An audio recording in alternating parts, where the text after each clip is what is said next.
So, you're considering studying abroad. You want to expand your horizons, encounter new cultures, and explore new territory, while earning an internationally acclaimed bachelor's or master's degree.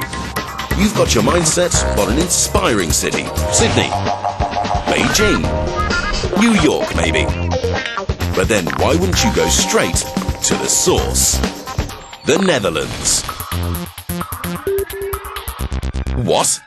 The Netherlands, inhabited with, on average, the tallest people in the world.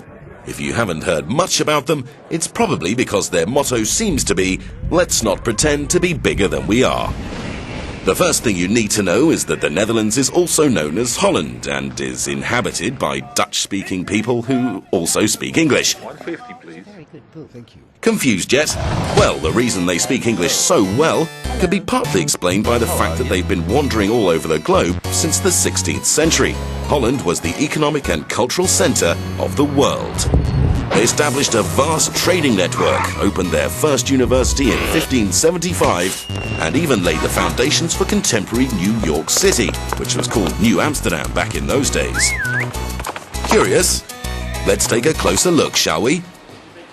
Just who are these tall, internationally minded entrepreneurs living at the heart of Europe? At first sight, the Dutch are uncomplicated, but in a rather complicated way. Johan Cruyff, their most famous soccer player, once said, "Every disadvantage has its advantage." He managed to bring soccer to a whole new philosophical level. This remarkable, say, out-of-the-box approach to analysing and solving problems is something they put to good use in the 14 research universities and 40 universities of applied sciences around the country. The Dutch democracy is home to over 190 different nationalities, living in its many cities and villages. One has to admit that the Dutch are generally open-minded, freedom-loving and tolerant towards foreigners. All told, the Dutch take a very broad view of life, at least in their mind, because their tiny homeland measures only 300 kilometres from north to south and 170 kilometres from east to west. Still, even though the country only covers a 0.008% of the Earth's surface, they have the 16th largest economy in the world. That must be the reason why they drink 136 litres of coffee a year, making you wonder if they ever sleep. Because 2/3 of their country lies precariously below sea level, the Dutch long ago developed a survival through consensus concept that is now commonly known as the polder model. Within this concept, people from all walks of life are encouraged to contribute their opinion when it comes to national problem solving. This philosophy has served them well in holding back the sea. They turned into supreme masters of just about anything connected with water. Their 17,000 kilometres of dikes have approximately the same length as the Great Wall of China. But far beyond water management, the polder model has also created a fertile environment for developing innovative technological solutions to many of the problems facing the modern world. Over the centuries, the Dutch have produced many progressive artists, writers, philosophers and scientists. Today, architects and designers in the Netherlands have come together under the collective name of Dutch design, and their influence is felt all over the globe.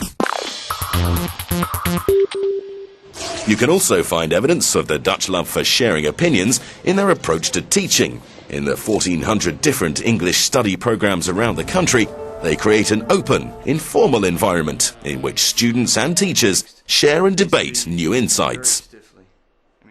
For the Dutch, it's much better to debate a question without settling it than to settle a question without debating it. Dutch academics have established a reputation in a range of scientific disciplines, such as nanotechnology, renewable energy, medicine, water management and architecture. The country's higher education programs offer great diversity, high-quality education and excellent research opportunities in an international environment. Dutch researchers are among the most productive in the world, which helps make Holland one of the best-performing countries worldwide. So, on the downside, you'll be spending this next period of your life on a bike in a flat country below sea level. But on the upside, you'll be inspired by great culture and intellectual challenges. and you'll return home with a high-quality international bachelor's, master's or PhD degree in your pocket. So I would almost say, if it ain't Dutch, it ain't much.